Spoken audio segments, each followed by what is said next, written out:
It's time for the New Year's resolutions in golf. What are we going to do next on What's in My Drawers Golf Talk?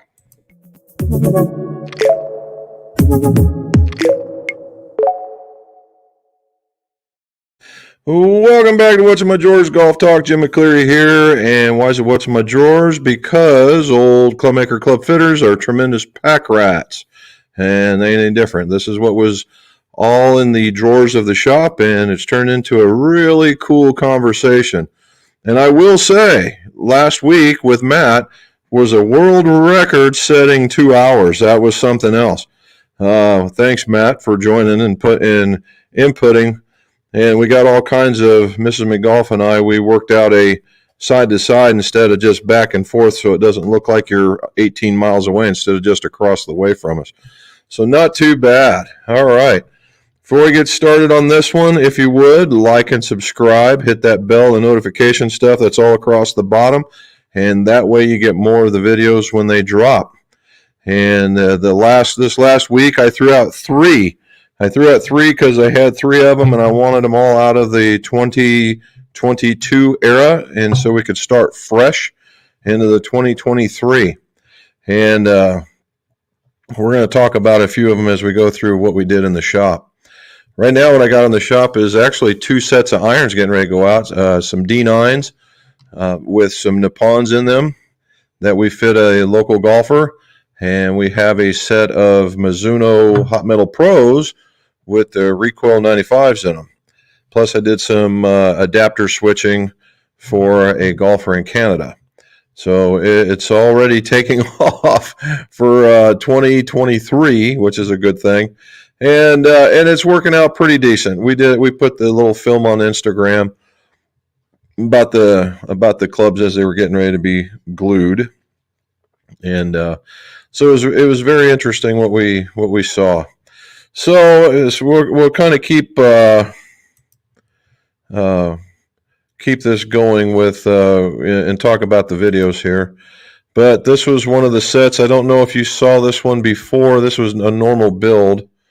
And then it had these guys on it with the Acura and the Golf Pride. I think the golfer went to Golf Pride right at the very last moment. And then what we did is a build. This was a kind of that was part of a twofer build. So in the very first video release of the week was Coast to Coast. And what it was is I did a build for a golfer in Oregon and a build for a golfer in Maryland. And it was funny because they were two separate builds. They were tear aparts and put back together with different stuff. But in the end, they both wanted wedge grinds. And wedge grinds are not something I do a lot of. I do some, but I'm not, every day I'm not grinding. That's for certain. But and then we hit them. It looks like they were very similar to one another. But the way that we knocked it off in order to help the golfer was the big deal, and I kind of hope that came across. And then we also talked about some assembly techniques and things like that. Then the other one was this set, I believe it was this set, where we put this one together with some Mizuno high launches with the shafts, where we talked about them once before, where the shaft, he won a shaft contest in a design. And so he got a set of those things. And what I found out is that whoever he dealt with, that these were all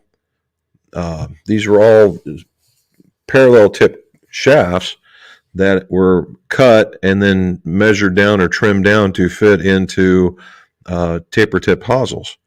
Now, I've not seen a manufacturer do that before, but very, very cool that they did, and they fit great. Holy cow, they fit really, really good. And but they were, if they were going to do that, we could have at least asked for them to be a little softer. But they ended up looking real good. The golfers got them, and now it's just a matter of trying them out.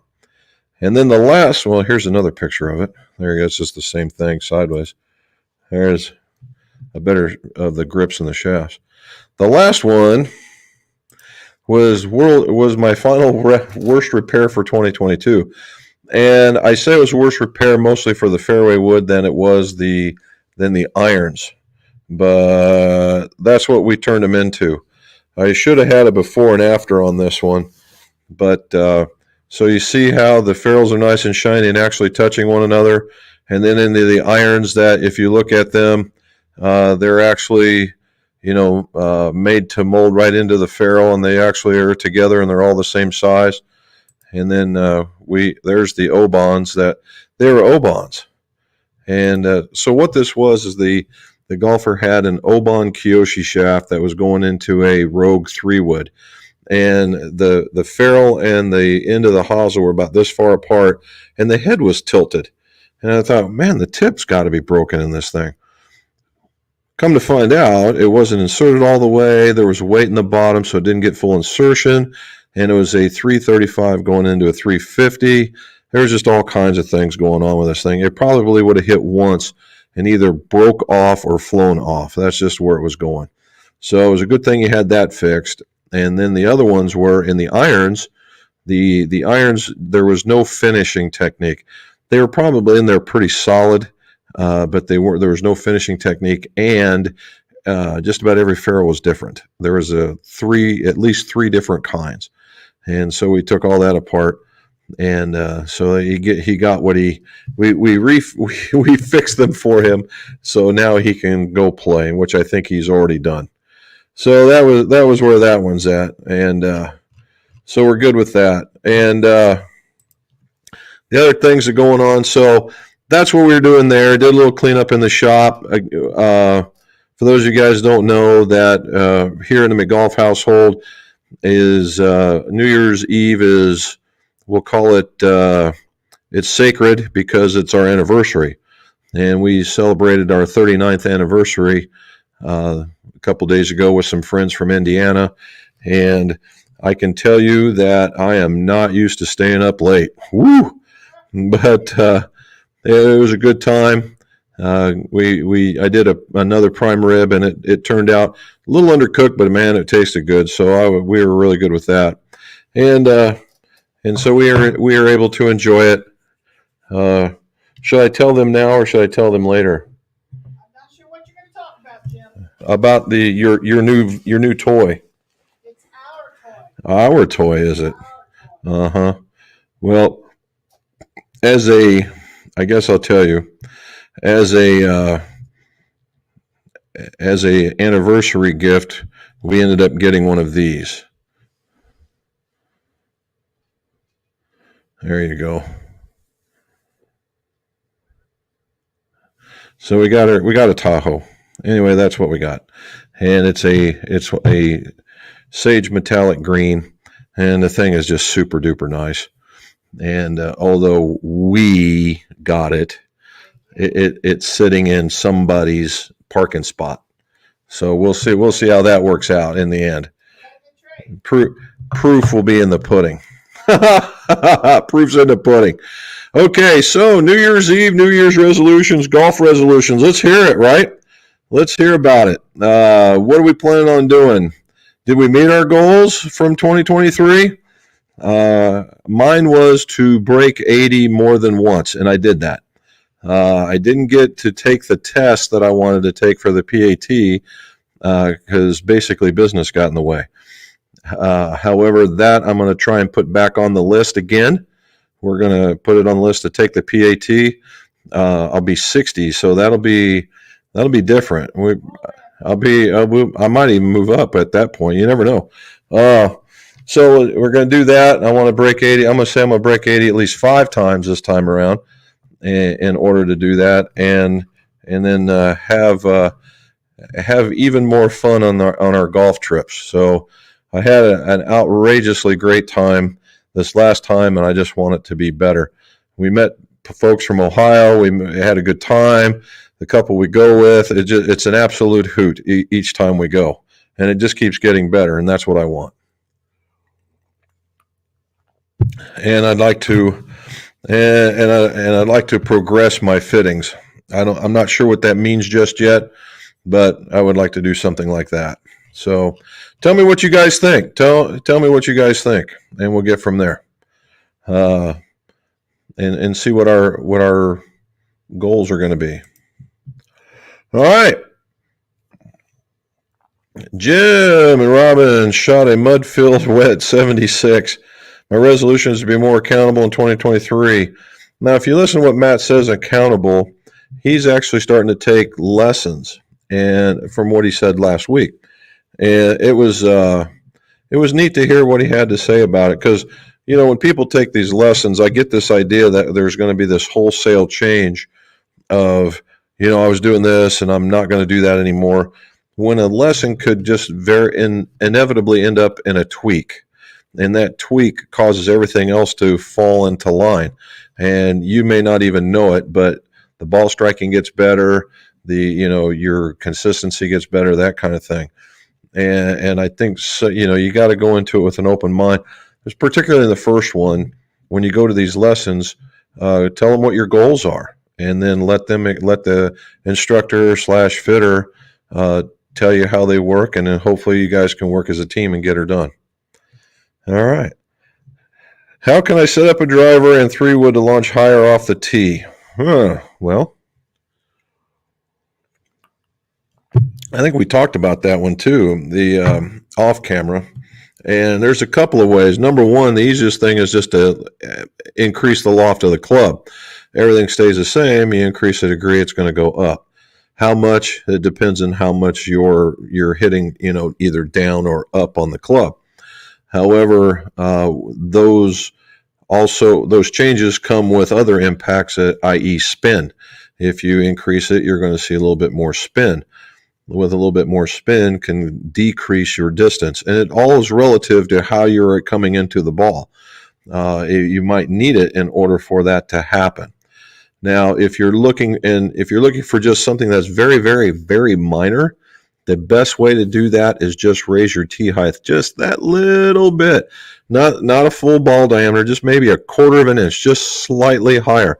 And don't change anything, and watch that. That would be humongous. All right. There's my buddy Peter from Myrtle Beach. Struggled this past week, played 7 days of golf. Well done, bud. Well done. I'm glad that you could get back to it. I bet after that cold snap that you guys were probably freaking out a little bit. But now I hear there's weather coming. I don't know if the East Coast is getting it or not, but here, in the upper Northwest, there's blizzards, and in the South, there's tornado warnings, and here it's still in the 60s, which is incredible. I'm still saying we're going to pay for it eventually, but it's going to drop by the end of the week. It's going to be beyond freezing, so we'll see what happens there. All righty. Mr. Joe Broderick, what do you say, sir? So, I got it before I read your thing. I did the cherry thing with the stuff that you brought, and I put chocolate over them, and wow, that's all I'm going to tell you. Wow. And you could only eat a few. So for those that are not in the groove, Joe lives in Columbus, and he's got a buddy that, shall we say, is into brewing, and he brought us down a small sample of what he was doing to the tune of about 120 proof, maybe more, and I poured it into some Montesino cherries, and then we chocolate covered them, and holy smokes. They'll knock you down, but they're pretty tasty. So we'll go from there. Sir, ma'am, waiting on Miami Golf pullover to come from eBay. Slow work day here. Okay. So did he send that to you the first time? He sent me the picture. Yeah, so Joe's he's a pretty funny guy, and he sends us this link on eBay, and it's a Washawn pullover with one of my old logos on it, and I gave it to Goodwill. I don't even know when, and it's a pullover. It's a really great shape. I just didn't have a use for it anymore, and we put it away. And he sends us this link, and they called it a vintage pullover, vintage golf pullover. And apparently Joe won the bid. Oh my gosh. Roger K from Northeast Iowa. Hoorah. When doing a driver fitting, what spin ranges do you try to get? Roger, the spin rates are relative to the driver's speeds. Okay. As a whole, the sweet spot for a lot of ball spins is around 2,500. That's give or take, right? 22 to maybe even 27. But rule of thumb is as the swing speed goes up, the ball spin goes down, and vice versa. But there in both cases, too low and too high, there's a point of lowered returns, and you can hit the ball with too little of spin, and you can hit the ball with too much spin, and that's true at just about every swing speed. But 22 to 26 is a sweet spot. Danny Johnson, Happy New Year's all. Played in our annual New Year's Day golf outing, high 30s. Really, up there? We played a 7-man wolf scramble. I don't know what that is, but okay. Had a great time, won $2. There you go. That's always a plus, right? You're already in the positive, man. Well done and good job.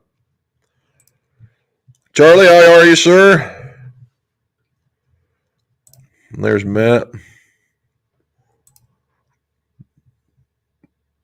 Charlie played yesterday and managed 3 birdies, but the double bogeys ate him right up. Well, if that was the case, you probably ended up par, right? All righty. Matt says it was a nice trip home, always better when you have the day off on Tuesday. All right. We enjoyed it, man. It was a lot of fun. And I'm glad to see the kids were with you. They're good kids. They really, really are. Dave Brozowski, there we go. From a pretty warm Michigan and a fellow lefty. Hoorah, Dave, where you go? So you're getting ready to get turned cold too if you guys are doing anything like what's happening here. And oh my God. What's up, Jim? Travis K says, would love to see more play-along vids this year. Let's see that game in action. Well, okay.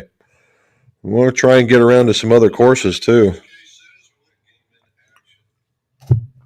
We'll try and visit a few more golf courses that'll allow us to get out early. I really, number one, sometimes I'm embarrassed about my game, but I hate doing those types of videos when we're in a pack because I think it just slows us down, and I really like getting out in front, and that way I'm not holding out anybody down. And so when I do, I take my camera with me, and then when I don't, I don't. But I hear you, man. We'll see. There you go. 2203 Jewel. Hi, Jim and Robin. Had rotator cuff fix. Took Jim's advice, and the doctor put in a couple of stitches so he could hit a draw. All right. Healing well. I'll be out there in the spring. Good job. Our one of the guy that was in the couple that was with us on our New Year's Eve, he had the same thing. And so I've been around enough people that have had this, and they either make you, I call it filleting you open, and that's when you have, and it's serious, where you got to, you're stretching muscles and you're doing all kinds of stuff. And then you get or I think it's orthoscopy, where they go in a couple and they do it via, long reach robot, and the recovery is a lot sooner. Hopefully it was the later of the two, but and they can get back. He's very, very close. Not there yet, but he's very, very close. All right. Well, hopefully you get taken care of, man, and do the therapy so you don't lose any speed. That seems to be the driving thing. And I think most of it is that people are worried about. They're protecting it because it hurt, right? They're protecting it because it hurt, and that's all they knew before they got in there. And when they start, there's that oh my gosh, is it going to hurt when I swing? And rightfully so, right? And rightfully so. However, you do a really deliberate warm up, and then see what happens, see how it feels, and then get after it. But get on that horse as fast as you can. J Road, Happy New Year. Looking forward to some great content in 2023. Well, we hope we can do it. We've switched gears, so effectively today, our range is closed. Our golf range is closed, except for those that have already had the range cards, existing range cards, and we're giving them till April to use up those things, because when it gets done, we're done. There will be nothing else. But we're still doing the fittings, we're still doing the repairs, and we're retasking Mrs. McGolf to assist in the YouTube area. So you never know, we might start getting a little bit more dynamic videos. We'll see. Matt Revlock, does Golf Pride make a jumbo multi-compound? Anyone know? Already. Huh? I answered him already. Well, the answer should be yes. Yes. The MCC4s should be yes. There's Robin. And look at that. There she is all over it. There's Kent. What do you say, sir? Glad to see you're on. Thank you for staying up late. All right. And Happy New Year's to everybody. I'm there. My dog Rex, free golf Christmas day at the Villages in Florida with Dad. Nicely done. 40 degrees. Woo! Down there, that's cold. I tell you an Old Navy thing here. My last day in Orlando, when we got out of our school, we were getting ready to go up to a we'll call it a prototype, and last day was 32 degrees in Florida, and we were still wearing our summer attire. We weren't allowed to wear coats. We weren't allowed to do anything, and we were there freezing while we were in line. Everybody made a beeline to the commissary right after that, and I thought we bought up every single parka they had. What were they doing with a parka in Orlando at the commissary? I don't know, but I was happy they had them, because we used the hell out of those things. All righty. Got to play 10 holes, Dad house on the 10th green, shoot a 48. Well, there you go, man. Well done. How many layers of tape are under my CP2s? Uh-oh. Uh-oh. Sound like a golf trade already. Oh, Happy New Year's, he says to everybody. Kent's got a mat is up there. And that's for the conversation that Robin's having with Matt. There's Camilio. How are you, buddy? Haven't seen you in a while. Glad you're back. Glad you are back. Are you still down under, or are you somewhere else now? You were traveling earlier in the year. That was pretty good. And Happy New Year's to you. Paul Van Vliet. Hooday. They must have won. I didn't watch it, man, but I'm assuming they did. What would happen if you were using a weaker flex and had some clubs made while still recovering from a new back and a new knee? All right, what would happen if you were using a weaker flex, had some clubs made while still recovering from a new back and a new knee? Well, if they were working while you were recovering, meaning that you weren't at full strength, and you had a logarithmic jump in your strength, which means your speed picked up, then you would probably overrange the flex, meaning that your control goes out the window. You're playing Army golf now. One here, one here, one here, one here, one here, one here, one here, one here. It's that kind of stuff. Your consistency would suffer. Let's just say from the bottom to the top, you had this big jump. Then you would have, it would be a massive control. You probably hit a little bit higher, right? You probably hit it further, but you'll still hit it higher because the shaft's kicking out. And those are probably be the two most noticeable things. 39 years. Thank you, Mr. Kent. I appreciate that. Have you ever, Jason Blevins, what do you say, buddy? Have you ever built any face-on side saddle putters? The lie angle is 80-ish degrees on the ones I've seen. How far can you bend a putter shaft? I have an old belly putter I'm tinkering with. Well, you're allowed. Your rules of golf say you're allowed 10 degrees from 90, so basically 80 degrees is the max for an upright. They don't want you to use it like a croquet mallet. They want you to have it off to the side. The other part is the face-on side saddle. What you really have to look at, Jason, is where you put the putter. Is it directly to your side or is it out in front?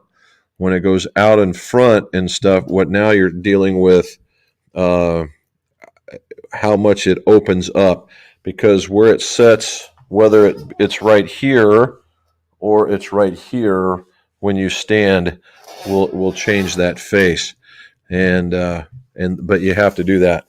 And I don't know, it would have to be something in the way of a kind of an Odyssey that's got a post, because they're pretty flexible.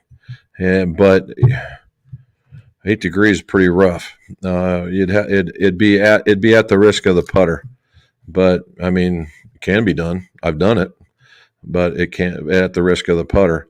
Yeah, I've made a few too, as a matter of fact. There's a place. There's a group out there that's making those right now, and they're milled heads. They're actually really nice. The balance on them is really good. I did a video on that at the PGA show 2 years ago, two trips ago, and the people there were just super duper nice, and that was where that goes. The other thing is that we are going to the PGA show. We started collecting the companies that we were wanting to go see, so that's pretty good.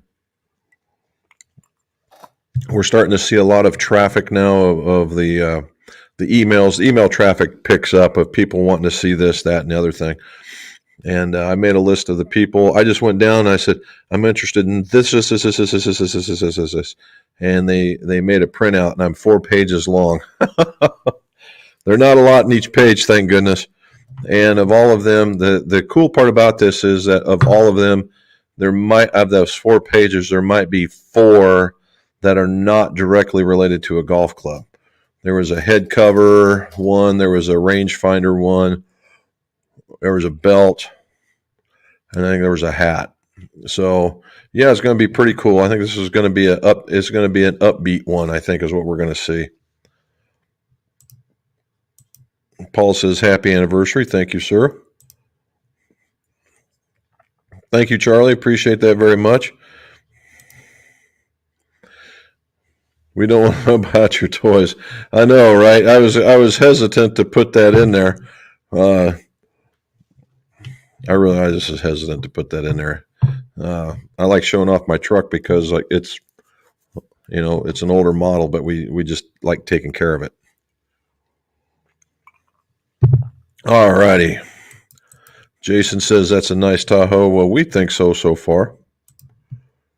Happy anniversary with the Tahoe will make it down to Florida, and yes, it will. We are going to bypass the craziness that is the airport right now, and we're going to drive down. It just so happens the way that the event is and my days off works out pretty good for driving down there. So that's what we're going to do. As long as it's big enough to hold a set of golf clubs comfortably. Well, as you might say that, Charlie, I took that set and I just put it in the back this morning just to make sure that it would fit. Now we got to do some experimentation to see whether or not they can fit sideways, going the width of the car. Is it always going to be long ways? And how we're going to have to pack our stuff. Because when we take the truck, because the bed's huge, and we can just throw one and one and one and one, and there's always room after this.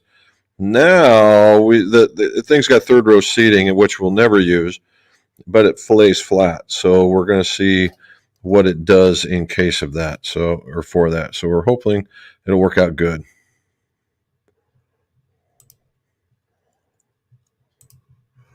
Matt, caddy for my PAT. Well, I appreciate that.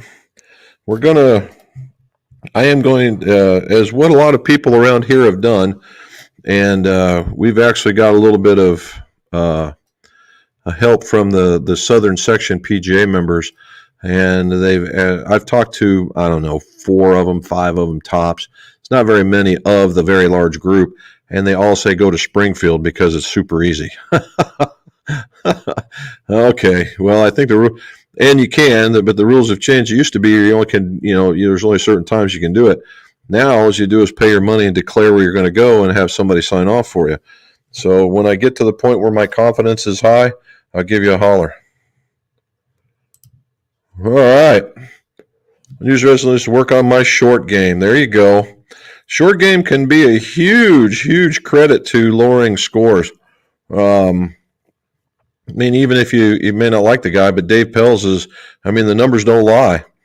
And if you can get lethal inside 150, putting it where you need to so that you minimum 2 putt and eke out a 1 putt every once in a while.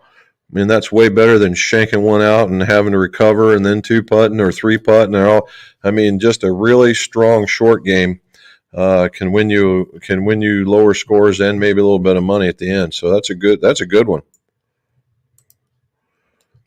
Bob Zirkle. Hello, Jim. Bob, what do you say, buddy? All righty. Past my prime. Jim, watch your last video on the bad repair.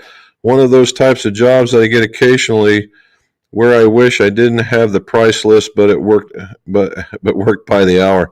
No kidding. Yeah, if you saw in there, it was like, I was, they got that, was a SpongeBob 5 minutes later. I was wanting to do that in the background, but the first one was 9 minutes, and I went another 3 to 5 after that once I realized how jacked up it was. Outside of that, it wasn't too bad. But knowing how to put it back together, that's always the other trick too, right? Happy New Year's from a balmy Austin. Well, Phil, appreciate that, partner. I answered your email, I think. Hopefully you got it. And watch out, aren't you guys under the storm? If not, be safe, buddy. Not a golfer. Howdy from Georgia. What do you say, sir? Glad you're back on here. Robin saying, yes, we're taking it to the PGA show. Then we'll take it in April when we go on a trip with Bob and Penny. Yep. We already took them on a ride to make sure it was okay. Awesome. So you can welcome Bob Z. Absolutely. Dave says his 2023 resolution is practice putt way more. Yeah, I knew I need to do that too. That one is on mine. Fiance got me perfect putting mat for Christmas. Nice. Well done. Mostly hit driver and irons and wedges, not anymore. Well, they say work your way back from the green to the tee, not the other way around. There's other people out there that would talk to that. All right, I've been looking at this golf club, and so out of nowhere, Tour of Golf sends me 3 wedges as a thank you for showing up for doing a video building with some of their wedges for a golfer in Maryland. And we did it a couple of times, and it was impressive, the quality of the head, at least from the look. The golfer loves them. The golfer in Maryland I made them for loves them. And as Tour said, a big thank you. And so what they did is they sent me hopefully you can see this, a 52, a 56, and a 60 of this wedge. And it's got a lot of, let's see if you can see it. There's some heel and toe relief. It's a good, the grind on this thing is really quite nice. I like, it's very clean for what little bit it is. There we go. For what little bit that is. And there's the face. The face isn't super aggressive. There's some nice lines in it. It's not super aggressive. And the finish on it's nice. It's not bright shiny, but it is shiny, which a little bit of wax and that'll pull that right up. And I've got like I said, I got the 52, 56, and 60. So we're trying to figure out what to do with these doggone things because they're right-handed. I can't use them. And so we're not sure if we're going to raffle them or give them away or something. I'm not sure. Let's see what we might come up with something like these because they're actually really quite nice. If you look at the shape, I mean it's not super high toe, but it's it's got a lot of face there to talk with or to hit on. So I mean they're not bad, little. They're not going to be world beaters, but they're not bad. All right. BZ, what's up, golf people? I'm listening out of the shop working on a set. P.S. Bought a new to me, still 27K skid steer with heat. I saw that. Did you sell your other one? I saw that you were selling the other one and it was doing you good. And I said, I was like, oh, he's prepping for something coming down the line. Good for you. What kind did you get? Around here, it starts with I can't pronounce the name. It starts with a K. Komatsu, maybe. I think maybe that's one of them. Of course, Cat is another one. They always like Bobcats. They like those around here. Steve Bixler. How come we never see Mrs. McGolf on there? Steve, it's because it's by her choice and her choice alone. Otherwise, she'd be on here. Dehan. I currently use Top Flight Beginner. I'm looking to upgrade from that. What do you guys recommend? Okay. Well, so this is either a really short explanation or a really long one. The peanut gallery said short. If you've been playing for a while and you've had these, the thing that you would really want to do, and it's a money-saving move, is to go get a fitting for your irons. Just your irons alone, and just go get a fitting for those and see which one works. If nothing else, you will walk away knowing the parameters, length, loft, lie, flex, weight, and even the style of the club and shaft and grip. And if you're doing it based on where you golf, the set makeup. So you're not buying a club that you're not going to use. Now, that's the easiest way to say it, all right? Now, if you're still playing beginner-like golf, but you want to get out of a beginner-like club, without even seeing your swing, what you'll be told is, well, you need the most forgiving one out there.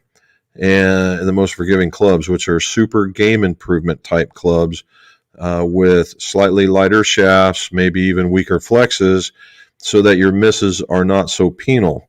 However, I have found that if you've been playing a while, unless it's been half-heartedly, that you could probably do a little bit better. And I mean better in the equipment choice. And again, it comes back to the fitting. Now, if you're looking to just get better than the Top Flight, there are tiers of golf manufacturers. The top tier would probably be the Callaway, the Titleist, the Ping, would be the top tier that has one of everything, right? That has one of everything. Then there's a second tier that makes outstanding product. They just don't have a full, complete line that's been completely accepted, which would be the stuff like Mizuno's and Strixons and Wilsons, where their iron lines are just absolutely just out of the park great, but their drivers are suspect, and their fairway woods are suspect, that kind of stuff, where it's just not a total complete package. Does it need to be? No, it does not need to be. And so that's where you can go for that one. Then there's other ones, and I don't want to call them in another tier, but they're just in another category as the direct consumer stuff. New Level, Sub 70, this Tour of Golf.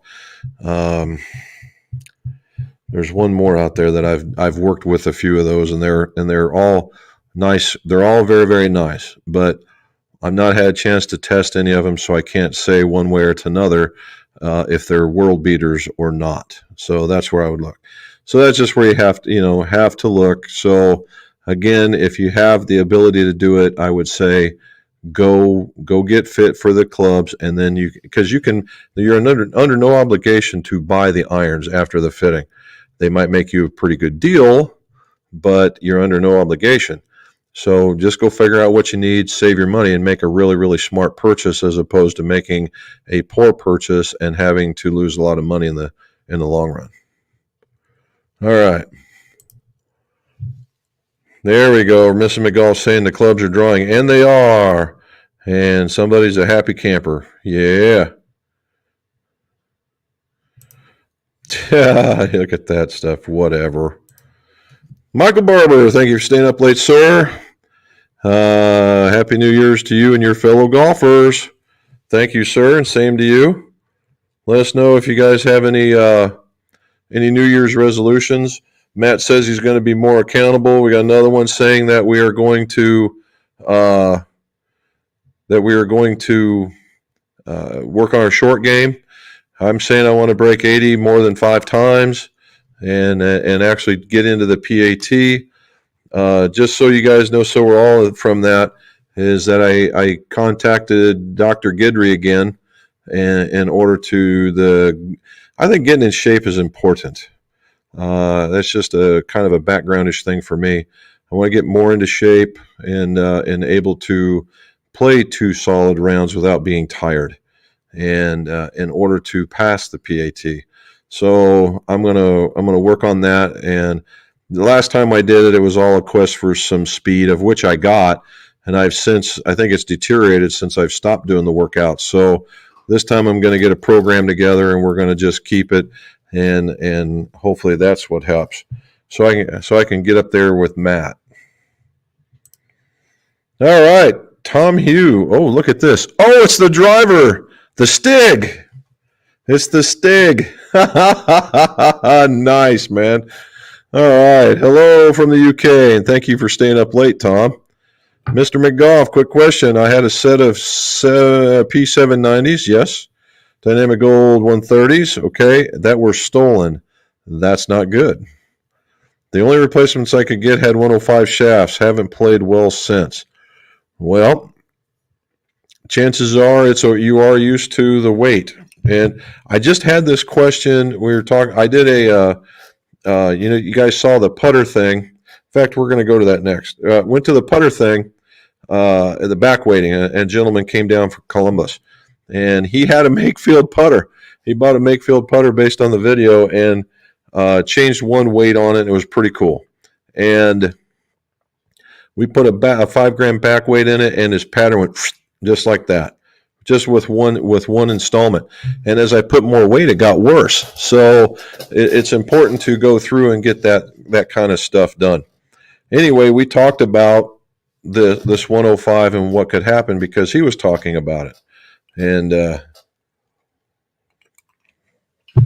so what you might have, Tom, to do is I would consider a reshaft. Obviously you like the Dynamic Golds. I would look at some of those. One of the easiest ways to go about it, I don't know where you're at in the UK per se, but there's a company there in England called Diamond Golf. The folks there are top notch, and I would have no problem recommending them. They're the equivalent to our Golf Works over here. They have a lot of component parts for the do-it-yourselfers, and I believe they help out with a school, and they carry the Washon product. I mean, it's just, they do quite a bit. They're very, very strong, and I would suggest 2 things. One, if you knew what your specs were on your old set, to ensure that your new set has the same specs, the lie angles, that kind of thing, the length, and make sure that they're correct. And then if that's correct, then I would seriously look at a reshaft to get them going, because the 790 is a nice iron, right? Very, very, very popular. And so get something in there that's going to work. Now, if the Dynamic Gold is not available, don't fall in the trap of just following the gram weight. Nippon makes a Modus shaft, and they make a 130, and you have to be an absolute animal to swing these things, like a Sergio Garcia, just this extraordinary tug, and swing around. You got to be very almost violent to swing it, but the 125s are sweet, or the 120, 125s. You could, and they are pretty much the competitor to that one. Or if you wanted the ball flight to flatten out, because in the UK, you're always fighting the wind. If you want it to flatten out instead of arcing, I would seriously consider the KBS Tours in the 120 model. You probably like that just as well. All right. D saying hello to Robin. Frank Powell, what do you say, buddy? Good evening, everyone. Shot 81 off of the tips. Nice. Course was soaked, no rollout, so I was tickled with that score. I would be too. Have you ever used a chipper? I always put mine in the bag when the course is soaked. Well, that's probably a pretty good club selection kind of thing for course conditions, right? That's what you see the pros doing that. Depending on the course, they might drop out a hybrid, put in a driving iron, or drop the hybrid and put in another wedge. Something, or even a middle club where they just know they'll never hit it for something that's be a little bit more useful. So yeah, that's not so bad. The chipper from a soaked club. So if you got chipper is basically a putter with an 8 irons worth of loft and a wider sole, and it's really easy to get the ball up in the air. In normal conditions, you could probably just use an 8 iron. Anymore, probably an 8 iron, yeah, or even a 9 for that matter, and do it. But if you're playing with soles that are very thin, like a player's iron, a 225 or a CB from Wilson, the thinner soles, they might have this tendency to get stuck, and that chipper is a really, really good choice for that kind of stuff. So well done, Frank. Good job. All right, Michael Barber, are forged irons more renowned for feel than for distance? In the day, Mr. Barber, the answer to that question would be yes. Now, not so much. And the reason being is the irons now, so let's go back. The reason why forged irons were always considered for the better player, right? The better players, because the only thing that could forge were blades, all right? And you had to be a pretty good ball striker to hit blades. And that was that's because technology could only do that. That's all they had in their bag, and they could do that. Well, here comes Ping with a cavity-backed iron, albeit very small, still more forgiving. People are like, wow, that's really cool. Now the engineers engage, how do we make this better, longer, straighter, the whole 9 yards.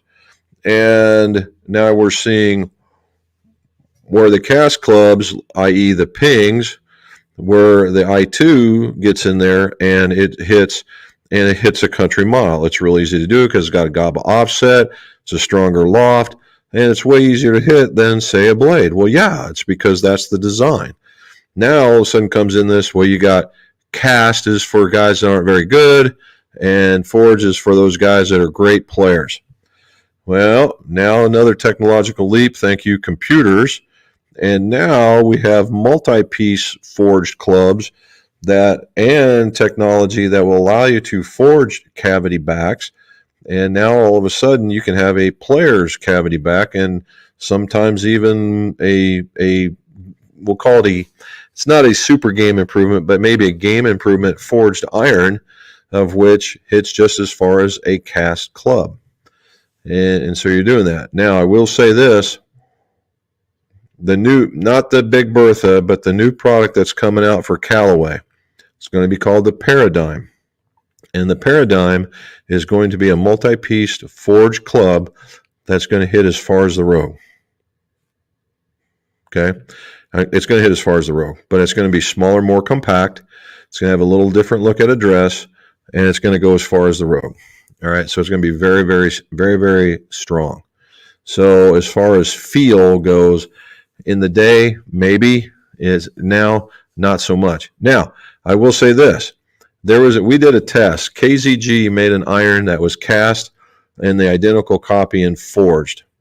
And I took off I blackened out everything so the golfer couldn't see what was going on. And I would give them to golfers and I say, here, what's going on? Here, test this and tell me which one's forged and which one's cast.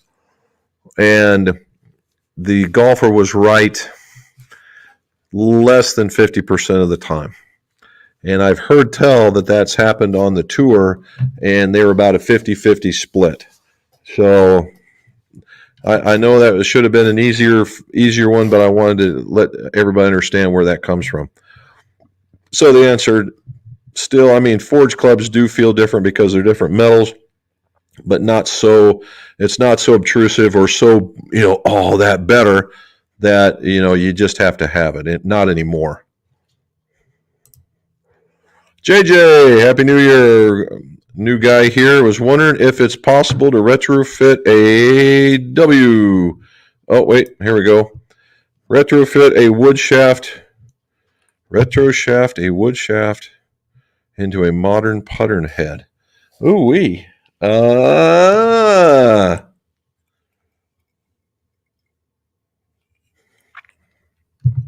JJ, it's my initial thought is no, and the reason why I say that is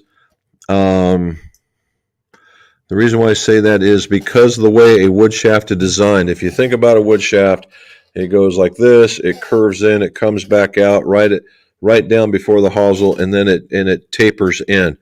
And it tapers in at a significantly larger diameter than a traditional putter. Okay, than a traditional putter.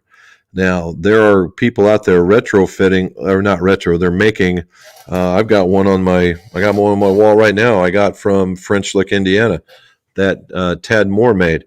And it's a wooden shafted, brand spanking new putter. And so, and the thing's this big around, where getting into the putter is that big around. Could you do it? That's another thing. Could you do it? It would depend on the putter, right? If you were talking like, let's just say an Anger putter where you're going into it and it's only this deep, I think it would look ridiculously out of symmetry in order to make that go. And yes, I understand by putting it's not seeing a whole lot, but you're really taking it down from something that is, let's just say, anywhere from 5/8 to 7/8 of an inch in diameter, and you're coming down to something that's 3/8 inch in diameter. And that's pretty significant.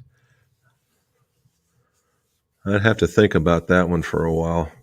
There's a lot of it depends, JJ. But initially, my thought process is no, only because of the way it would look prior to going in, and the fact that now you're only dealing with 3/8 inch versus something that was more substantial. But it's not stopped from people doing it from before, though, or doing it at all. Just thinking for another thing, we'd be there. Speed. Stop it. You giving it? Cut. I'm not looking. Move on. Not looking. Not looking. Move on. Do you do a club making and repair school, Steve? Stop. We've been bantering this back and forth on this live stream for almost, a year and a half now. And I would love to do one of those. I would absolutely love to do one of those. I don't have the technical expertise to figure out how to turn it into a school. But I honestly, every once in a while, I get a wild hair and I will do a chapter. And Matt's actually volunteered to help me with the outline on them. So the more that I see, and I did call GolfWorks, or actually Mr. McGolf called GolfWorks, and they're not going to do anything this year, which makes me want to do it even more. I know Golf Mechanics is willing to get in there with me to help them out. So maybe, you never know, maybe it will happen this year. S. Young, Happy New Year. Thank you, sir, and same to you. There you go. Dave says, Happy New Year to the McGolf watchers. Who was it last week that said something of what they called the McGolfers that were on here? I can't remember what it was, but it was neat. It was whatever we called them, it was pretty funny. It was pretty good. I liked it. All right. Not a Golfer says, come on, man. Click the like button. We're there. Dimpled Spear. Hey, he's back. What do you say, bud? Have a great 23, a year of golf. I hope so, man. I truly, truly hope so. PGA Steve, there you go. How's the house going, man? I saw that you were enjoying your vacation. Well done. Hopefully the house is turning out well just in time. Duke K, Jim Robin, can a grip that's too big for your hand slow your swing speed? It seems that I can't hinge my wrists. Well, Duke, it sounds as if if it's just slightly bigger and it's getting in your way and you're trying to be very traditional with it, then the answer to that is yes. And you're fighting it. Now, we did that thing with Jumbo Max, and we found that the lion's share of the folks found more distance by going to larger grips. Now, I don't mean the size of baseball bats, but bigger than Jumbo, okay? Slightly larger than Jumbo all the way up to like a fat baseball bat handle. It was a very rare animal that picked out a large or an extra large, but there are some folks who did. Now, is that for everybody? No, it is not. But in this particular instance, it was for a lot of folks. And to the point, I tested them, and I tested out with their versions of smalls, which were basically the next size above Jumbos. I never thought in a million years it would work for me. And hinging the wrist, you do feel like you're not getting there. I would submit that if you were to relax just ever so slightly, that you would feel it happening and you would actually pick up speed. Might give that a try, right? Just a couple of swings, and just instead of trying to hold on to it so hard, is to relax and then let it get through. And then if not, then go back to the other ones. All right. Camp Living, trying to finish off my bag. Which wedges would you recommend for beginner golfers? Something like the Cleveland CBX or Callaway Mac Daddy, something easy to hit for a newbie. All right, so Camp Living, the real question would be is how much divot you're taking, okay? How much divot you're taking, in that if you're somebody that hits behind the ball quite a bit when you're wedging, then the CBX. All right, and the only reason why I say that is because they really have very, very wide soles. All right, they're very wide, and that prevents you from hitting these diggers.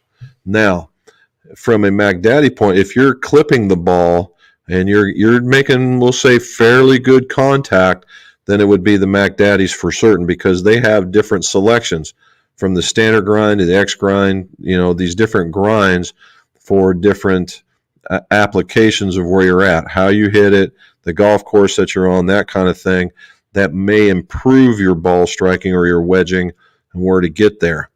The most popular for us really between these has been the S grind, the W grind, which is the direct competitor to the CBXs, and then there was I don't think it was the C grind, but it was something in between, and very, very useful grinds. Now, the other one is they have the Mac Daddy, but they have the Jaws Raw, but they also have the full toe. So again, if you're a person that thinks about opening up, I know you say you're a newbie, but if you're a person that's opening up, I would seriously consider the full toe first. So hopefully that helps. Thank you very much, sir. Thank you, Steve. Let's see. Mike Delvesco. How are you, buddy? All right. Do you have any opinion on Amazon grips like Champ Key? regular X grips have gotten very expensive. I don't have any opinion on them, Mike, only because I've not seen them. Yeah, and you're not wrong. The grips have gone up in price, particularly through Golf Pride and following suit Lampkin, right? And the rubber grips are following suit to get up there. The ones that I would really consider if I was you is to look at the Star grips and if you're, and I think Pure grips aren't so far out of line yet, but if they are, then Star grips. They're 100% rubber. They have a handful of, they've got 1 or 2, 3 models to choose from, and they come in different colors in some of the models. So you can customize, but Star grips, and they're long lasting too. But those would be ones I would consider recommending before these other ones. Normally what happens when you get to these, we'll call them second tier, they're made with a silicon / not so much rubber in them, and they tend to fade away faster. All right. Dave says, happy 39th to Jim and Robin. Thank you. Fane Porter, what do you say, man? Happy New Year from Oklahoma. Hoorah. Watch for a long time. First time saying anything. Well, thank you for getting on there, bud. We appreciate it. And hopefully the weather's not getting you. I lived in Oklahoma City for about 6 months while my dad was down there. He was part of Wilson Foods at the time. And we stayed in this apartment complex. And the story they keep telling me, one, I learned how to swim there. So I would jump into the water and just sink to the bottom like a rock. And my dad would have to pull me out until I learned how to swim. The other one, I caught my very first tarantula there and showed it to my mom and dad. Let's just say they were none too pleased. Frank Powell. Hello, Robin. Oh, there you go. Frank, thank you so very much, buddy. I appreciate that.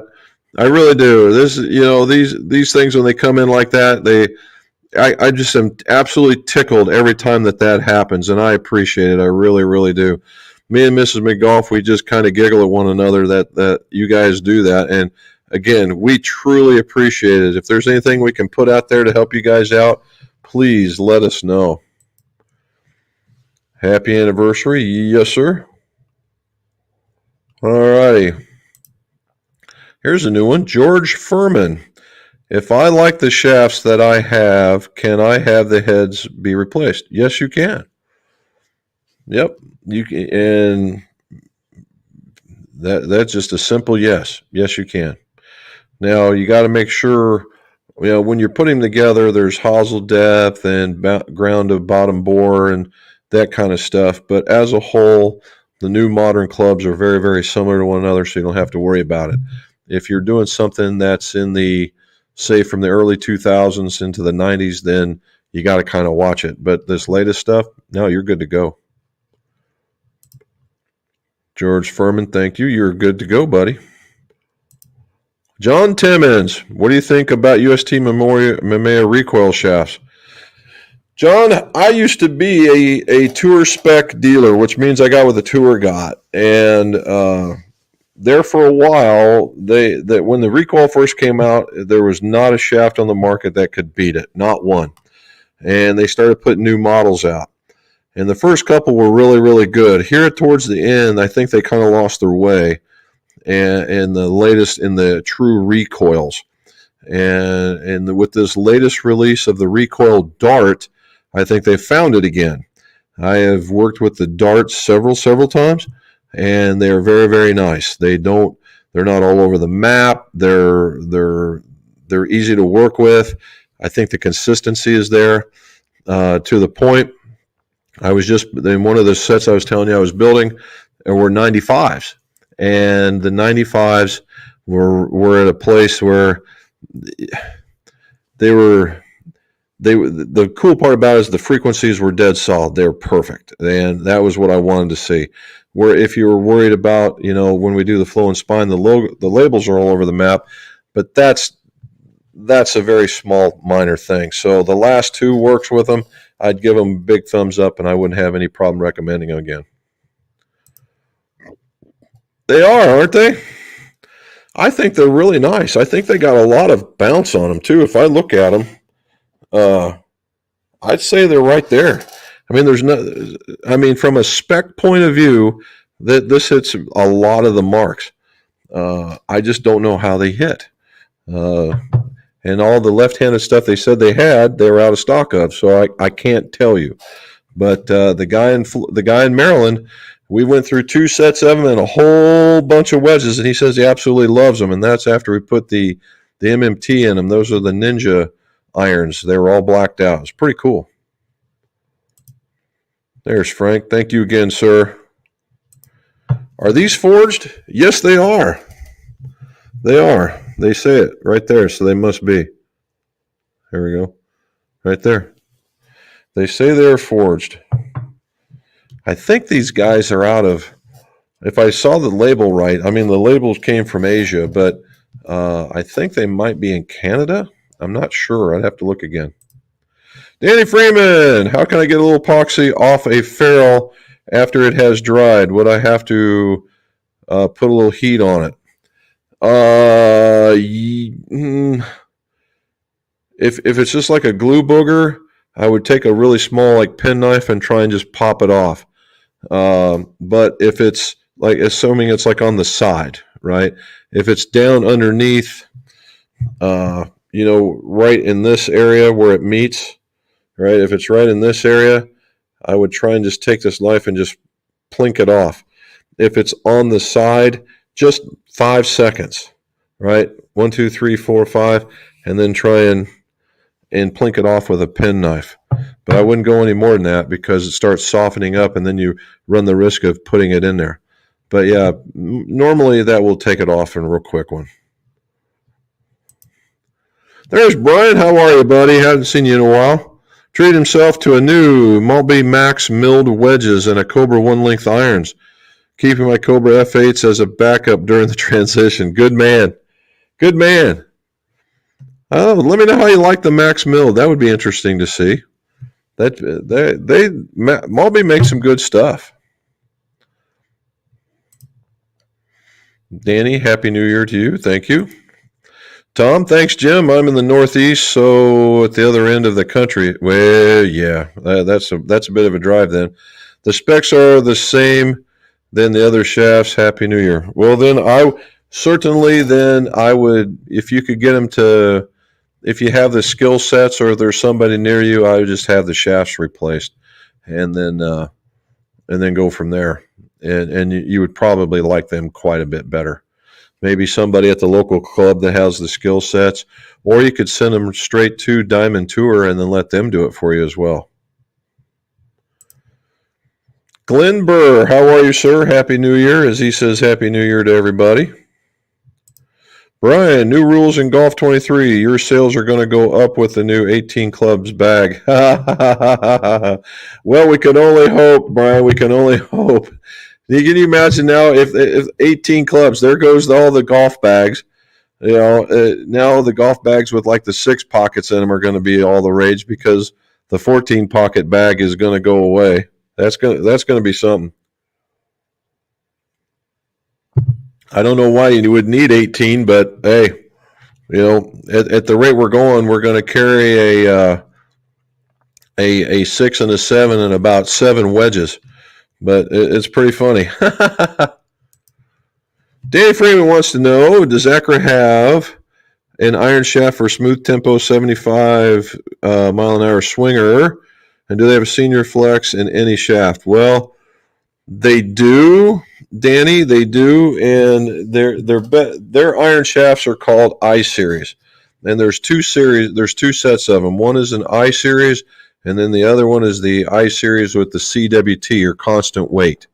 Okay, and they go from 40 grams all the way up to 110 in the I series, and right around the 70 gram, the 60 gram-ish is where it would be considered a senior flex. You can, but in the 70, you could probably lower it down as well, but probably no higher than about the 60. The other two for certain. Now in the CWTs, they have a 95. I believe they have a 75. Now these are a little bit firmer, and they're in discrete links. They're still in discrete links, and we'd have to do some soft stepping because even at 75, they run a bore cord closer to a regular to a high regular kind of thing. But yeah, they do. They have the I series.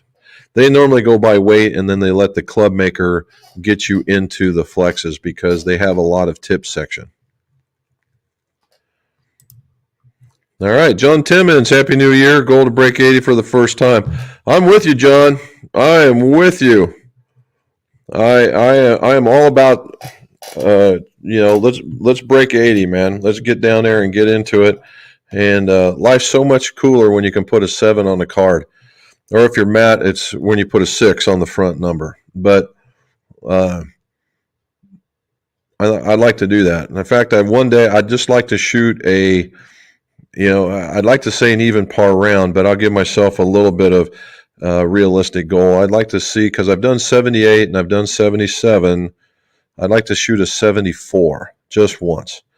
Break 85 times and shoot a 74 just once. All right. Matt's willing. See, look at that. Matt's going to help with the curriculum. Darren Martell, what do you say, man? It's been a bit. Who, in your opinion, makes the best feeling irons feel alone for low handicaps, players, and wedges, as well as, in your opinion, give me your top 3 iron wedges. Feel free to mix and or match. All right. Feeling irons, and we're talking about low handicap, so let's quantify this. If you're a low handicap golfer, then that puts you into kind of a different category than most, right?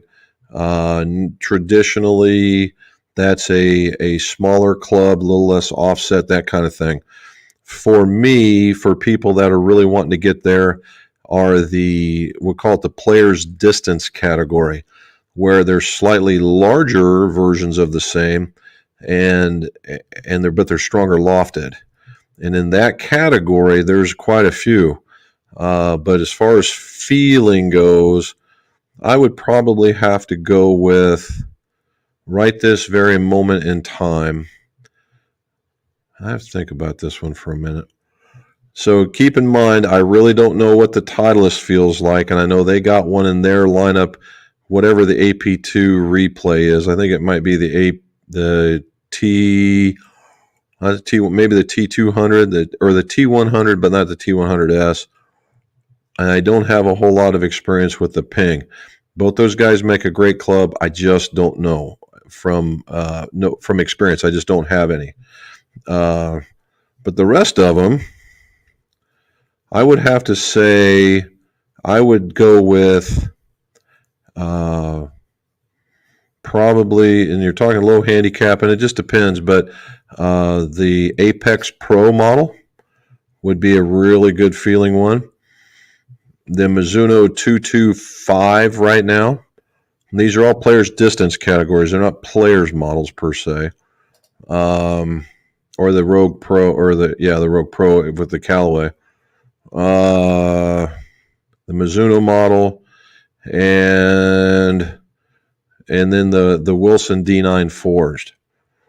That would be in the case the ones that I am absolutely used to. Okay.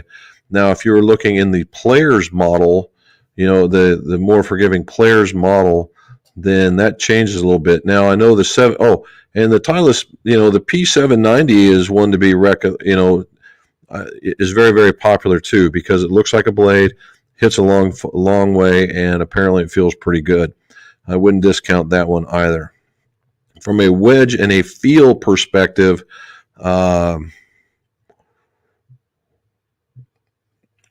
surprisingly so from what I've done here, and you'd be surprised that one of my picks is going to be the Wilson Tour. And I give this to a lot of very low handicappers, and I tell them not to look at it, just hit it, and then tell me what you think. And a lot of them have them in their bags from here. All right. To be sure, I like the I like the high toe or the full toe from Callaway. That's one of my, and that's just again from an experience. That would be number 2, and then number 3, probably the Mizuno. Their forged model. I really like that one because of the different coatings and the different lofts and the different grinds.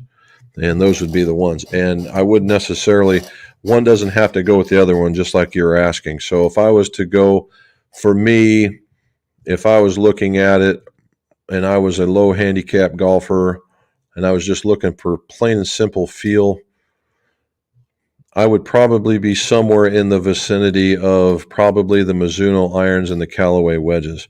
And that's from being here. That's where I would go. All right. That was me, says. All right. Roy, do I need a big kit to build my first set of irons just for fun?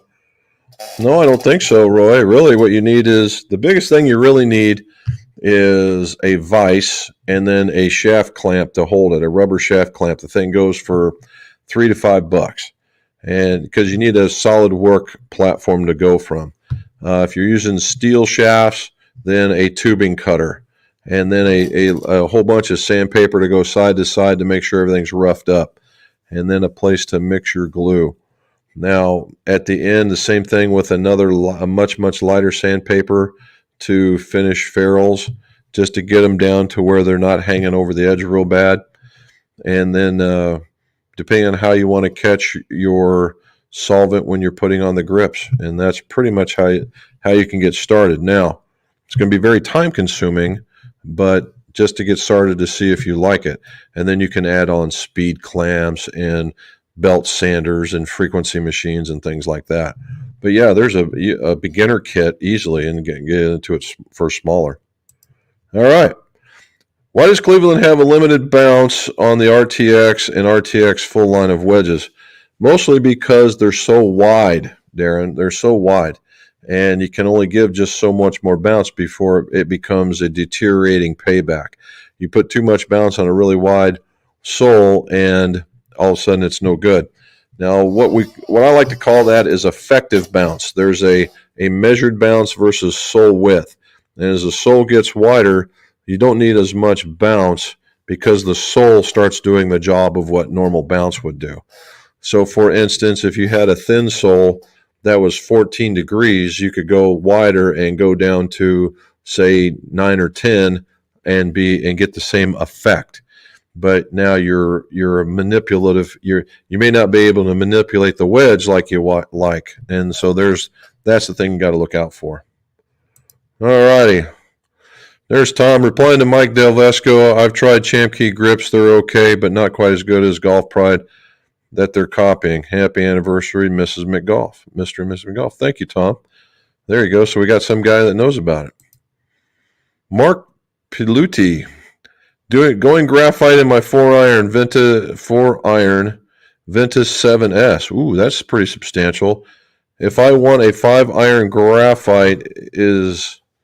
All right, if I want a 5-iron and graphite, is steel fiber 95 okay?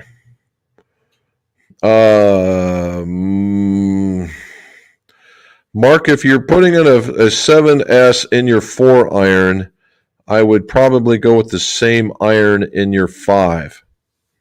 Okay? Unless what you're trying to do is turn your 4-iron into a driving iron. That's always a possibility, right? You're trying to turn your 4-iron into a driving iron, but the 4-iron's not that far off of the 5. I would keep the 7, the 7S and the Ventus, and try and go in there. Now, from a steel fiber, okay. Yeah, steel fiber is a really good shaft. 95 is going to play stiff, probably a little bit more so based on the shaft that I just put in. A little bit more so, probably closer to what this 7S. So what they're saying is the 7S is a 70 gram-ish in a stiff flex, and it's going to play a little bit more stiffer than advertised. And the 95 is going to be a little bit more going in the 5, going down. However, I would really consider the Ventus before going on with, so you don't have such a radical change. Cam McAllister, $4.99. Thank you, sir. I appreciate that, buddy. I mean, I really, really do. I really do. Cam does the music stuff, and he's got some pretty good music on his site. He says he played with the Wilson Staff DI-11 fat shafts today. Can you explain Uniflex, because they felt awesome compared to my KBS Tour? So in the fat shafts from Wilson, so the fat shafts from Wilson are an animal all unto their own. You know, when we talk about a 355 to a 370 tip, when these things were made, the fat shafts literally go over a hosel. All right, and the inside diameter was well above the 400 model. Okay, and because of that, they are able to soften up the shaft a little bit. Now, Uniflex is unique to them. Callaway did it, and they have Uniflex, and normally that's something that plays. I would say somewhere right in between the regular and stiff range, at the upper part of the regular, lower part of the stiff, probably closer to the regular than the other one. And pardon me, they were a little bit heavier, which is probably what you're feeling, is a little bit heavier in the weight. Let's let get a chat. Happy anniversary, you guys. We appreciate it, sir. Thank you very much. All right, can you explain Takomo? That was the other group that I could remember. Takomo irons. Iron head sizes, like a comparison to other heads. All right, the Takomos. I've worked with their, what do they call them, 101s. Their 101s are pretty big. And they're that blade-looking one, and they're bigger. They're bigger than the 225s. They have a size that is very similar to what maybe a game improvement to super game improvement iron size would be like. It's not going to be small. Now, the 201s are smaller, and I do know that from seeing them in their comparison to specs, but outside of that, that's all I know. So if you're looking for something that it was big, then it's the 101s, and that is a hollow body from them. And I believe they're 201s, so they're smaller cavity back varieties, like in a player's cavity back, and they are slightly bigger than what would be the average, like a CB or a 225 or even an Apex, something along that lines. Jack, Happy New Year. Played in shorts today in Delaware. Unreal weather. Good for you, man. These guys, if you're talking about these, Mark, these are called Tour with an A. And you can go up there and check out their website. It's actually pretty cool. They are, Frank. I agree. They are. And they, again, like I said, they hit all the marks from a grind aspect. And they are being forged, so you get a forged wedge. And they're not overly bearing. They're not real big. They're actually more of a player's kind of step. So there you go. Happy anniversary again. Yep. That's what we were just talking about. Good for us. All righty. 2 kids in college, cash is tight. Just got a used set of Wilson D200s.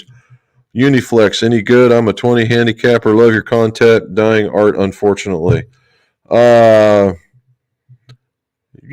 For getting started, 20 handicapper, you won't be in. Those are actually, they're distance irons. They're going to have a lot of offset on them. They're not going to be as strong as their current brothers, but that's fine too. And the Uniflex is, just like we were talking before, is in that upper, regular, lower, stiff range. So right down the pipe. Okay. The Glide. That's another one. That Glide got a lot of love on the My Golf Spy. Again, I haven't hit them, but yeah, that's not a wedge to discount. Again, like I said, I just don't have a lot of practical application with them. You go, Frank. Well done, buddy. Oh, well, to catch you up right there, you go, Cam. not a bad looking club. I mean, it's for all what it is. I mean, it's really nice. I got a 52, a 56, and a 60. All righty. The McGolfaholics. Thank you, buddy. All righty. Here's one. Lee Cheney. Happy New Year. Just got T200 irons and the AMT black shafts. What's the difference between the AMT black and the white? Lee, the black and the white, I'm pretty certain the black is for the guy that's a fairly late releaser, where the white is the next guy down. The red is for the most flex of the same. So it would go red, white, black. So of the clan, it would the black would have more of a player's profile. The white would be more of an average golfer's profile, and the red would be something closer to, say, beginner or slower swinger.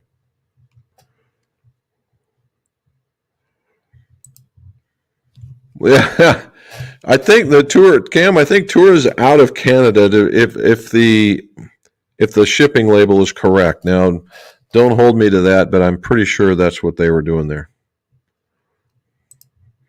Cam shot a 74 in the snow and the muck.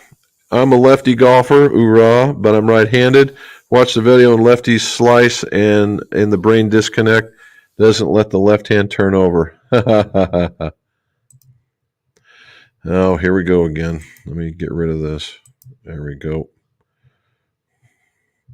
All right, silver guys in the group today play Wilson irons. They love them. They are very good. The Wilson irons are nothing to, I mean, they can compete with anybody. It's when they get outside of that range. And I found a picture. The new Wilson that's coming out is called Dynapower. We kept thinking they might have been the other one, the Power Glide or whatever it was. But Dynapower, that's what the next one's going to be. So we'll go with that one. All right, glad you're on board. Here we go. Just was doing some work around the house. Hope you have a good New Year, Jim and Robin. Very much so. I just signed up for the Pinehurst trip. Mrs. McGolf gave me the okay. Keith Alinsky, Happy New Year's and greetings all. Crazy warm weather in Maryland the last few days. Isn't that just weird how that works? Absolutely weird. Cam got those irons for $65. You go, man. Vibe Slinger, do you recommend tip trimming shafts to loft degree or iron number? Example, my 7 iron is 26. So should I tip trim to a 6 iron? No. If you have irons, do you recommend tip trimming shafts to loft degree and number of the iron? Okay, so the shafts, if they're parallel tip, have trimming instructions. And, you know, the 5, the 6, the 7, the 8, the 9, and the pitch and wedge, you will trim a little bit more to make up for the weight of the head. In that particular case, yes. Now, there are some that these shafts come in discrete lengths that are 355, and they only fit in one way, and you just don't. You have to take a soft step or hard step the shaft. All right. My new set has a 48-degree gap wedge, so the 56-inch gap well might have to look at those wedges. Good for you, man. Let us know. Want to change my Nippon Modus 3 120 for Project 60. Will I notice a change in ball flight or feel? Yes, you will. The Project X's and the 60s will probably feel a little bit more boardy. Not a bunch, not a bunch. But boardy, just a little. It'll feel a little stiffer. That's the best way to put it. And the ball flight they'll be very, very similar.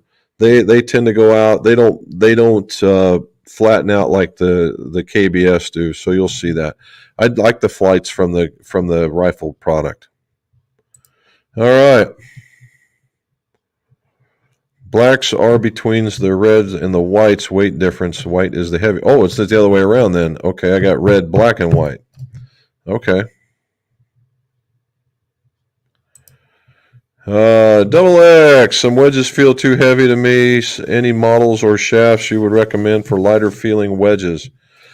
You might try the shaft first because a lot of the wedges are pretty much going to be in the same weight category, give or take a few grams. Some of the nicer ones you can find still steel in like a 105 or even a 95 gram, and I would try that in its place.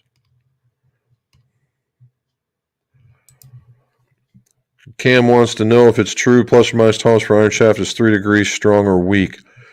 Only in poorly built ones, Cam. The average, you could get there. The answer to that would be, you might say the industry might use that, but the better club manufacturers try to keep it within a degree to a degree and a half, because that's still a 3 degree swing, and but it keeps it within the one club, where the 3 can take you squarely out of it, right? But only for poorly built ones. Wish I could make that one. I have a litter of puppies. Yeah, that litter puppies are a little bit more important, bud. And Cam wants to know what hard step means. All right. So hard stepping means that you take a 6 iron shaft and you put in a 5 iron head, an 8 iron shaft into a 7, 7 into a 6, and so forth. You start at the bottom and you jump up one. Soft stepping is just the opposite. You take a 5 and you put in a 6 and a 7, and so forth. And that changes the flex about a third of a flex. And the ball flight changes just ever so slightly as well. And that's what it is. All right. A couple more, and then we got to go. I'm getting the sign here. All righty. 67 this season. Nicely done, Craig. Love playing from the senior tees. Still doesn't help my putting. Well, the studies have shown that as we get older, our putting goes worse. So that doesn't help me a bit. But and if that was the case, my buddy Bob putts lights out. So they apparently have not tested him. We'll have to see. Talking about tipping the club without trying, how would you know if it works out for you or not? What is the purpose of it? So Frank, when we go back, it's a 370 tip or parallel tip shaft, and the trimming recommendations are to put you into the flex that the manufacturer has designated for that. So if you have an S flex and you trim that and it goes into a club that is at the right weight, you are in what they would say is their S range. That's what it's for. And then when you trim all of those pieces as they get bigger, as they go down, that all the flexes of all the clubs are the same. And that's what they're doing. Now, you can trim more and you can trim less in order to make it softer or a little bit harder, as the case may be. Now, when you use a frequency machine, I can see within a tenth of a flex and make sure they're really, really close. But on the better shafts, like the KBSs, like the Acras, like the rifle products and that kind of stuff, they're pretty much, True Temper's got it down to a science. They've been doing it for so long. You trim what they say, you're right in the middle of the flex. The KBS, you trim what they say, and you're at the upper end of the flex. And then the Acra, you're right in the middle. And now there's others ones out there that do it, and the nicer ones do the exact same thing. All right. Is there any way to check lofts at home, say with a laser or digital level? You could probably do it with a protractor if you had one of those and you knew where your 90 and your other one was at. If you knew the balance, you could probably use that. Vibe Slinger, if I have to use a 10-gram weight, tip weight for an Aerotech 90 FC shaft, the weight takes up a quarter of an inch in the hosel. It most certainly does. Should I tip trim to make up for that weight? And the answer would be yes. Just that same quarter of an inch as you go on top of it. All right. Hello, Dean from Toledo. What do you say, buddy? But my wife and I have arrived in Lakeland, Florida, 3 months. All right. Nicely done. Hope to start playing golf here later in the week. Happy New Year. Nicely done. Lakeland, Florida. That's a nice little place. That one's growing up really well. Good for you. All righty.